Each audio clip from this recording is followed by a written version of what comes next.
Hello Loita, hello everybody. Welcome back to my channel. So we are here today. I discussed to you about swivel swivel or onions. Swivel po, it's here in Deutschland. They call it swivel.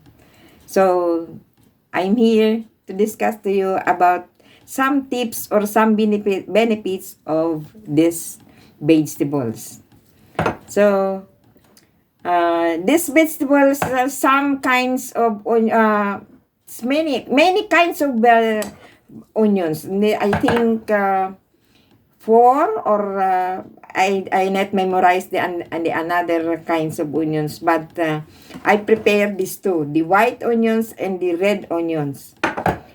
But and then as I said, more sorry po mga kapatid, Deutsch and English, I mix it. So, red onions and white onions is having more properties this red onions. This strong. Even we are cutting these onions, naluluha po tayo kaagad, mas strong the red onions than the white onions. So, the powerful benefits of these onions, these vegetables contain many vitamins, minerals, and potent. Hindi po yung impotent. And potent. Plants compound that has been shown to improve well-being in several ways. To improve our health in several ways. The medicinal properties of onion have been known since ancient time. From old panahon or long time since before. Then have been used to cure symptoms such as headache, heart diseases, in source, yung pong singaw natin sa bibig and the mouth. And one onions contains 44 calories. Ito po, in one onions contains 44 calories.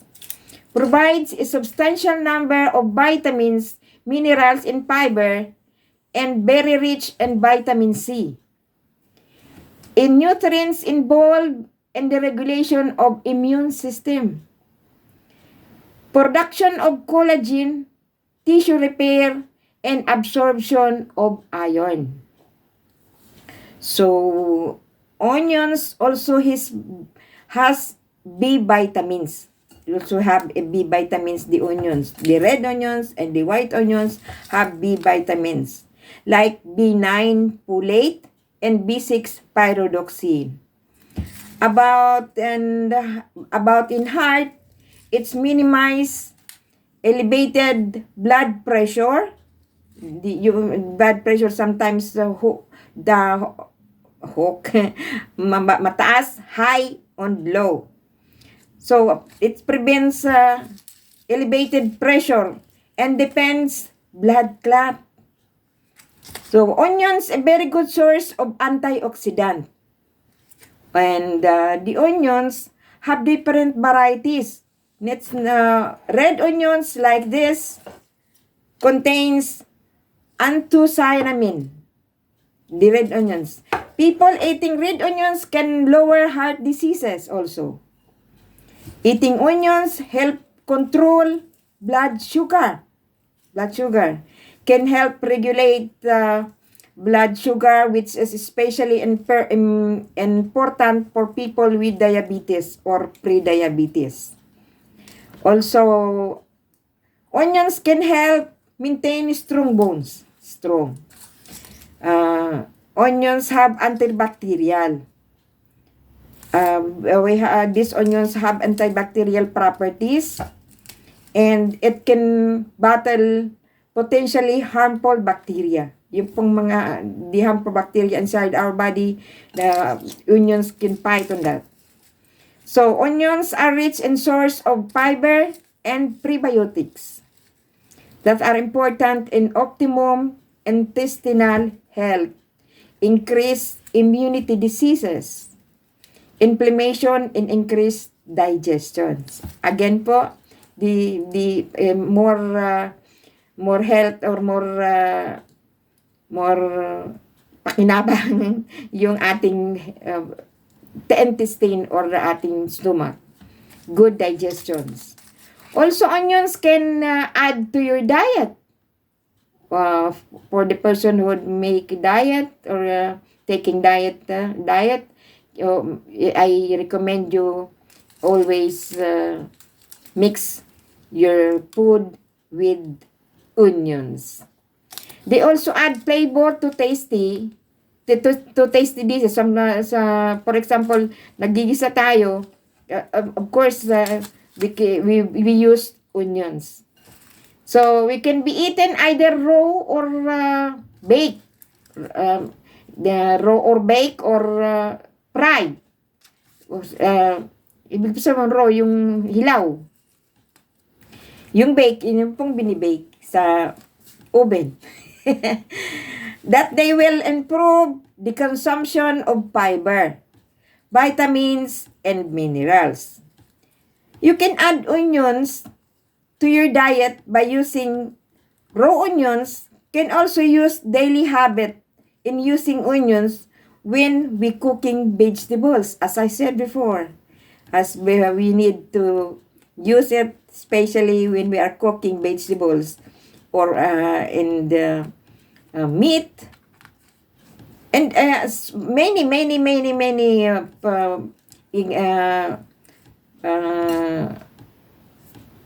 things that can use it. They can use onions. And as I mentioned earlier, polyphenols in onions are potent. As I said before, they potent. And then antioxidant to protect our body against free radicals. Also prevent allergies reaction. And so, also, if we have respiratory diseases, you should easily use onions in your diet for immediate relief, for immediate galing ng ating sakit. It's also help good sleep and prevent stress. So, good. Many purpose of this is good. And then, in addition to that, it gives some tips. I will give you some tips how and why and every effective to kill bacteria. These onions good killing bacteria and especially viruses.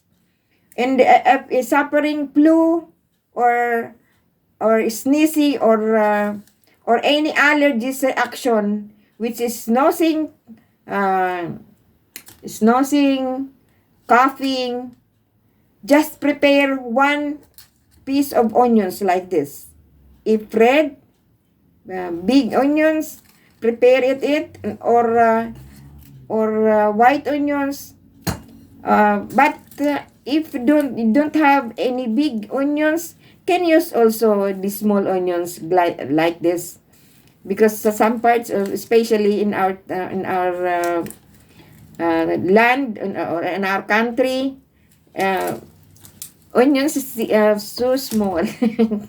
So you can use it also 3 piece and then slice it half like this. Knits like this, can have slice like this.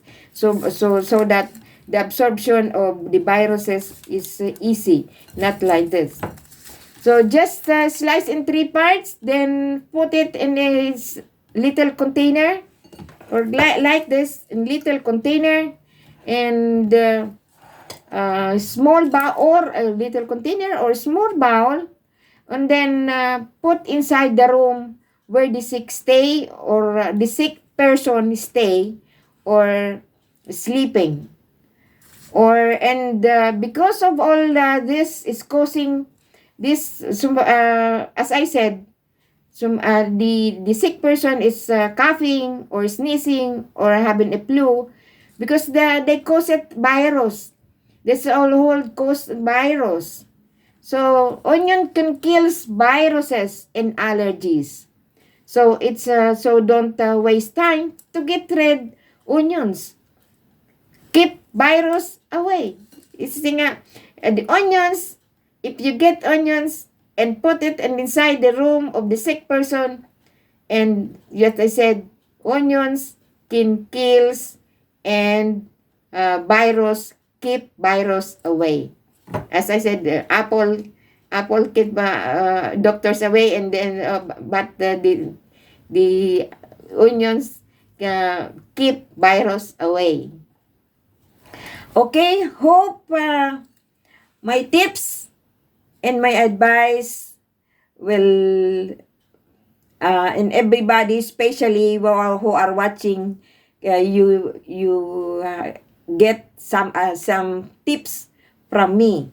Don't worry, the using this red onions or this white onions, I'm the living testament. Because I use it also. For example, last the viruses is scattered around the world.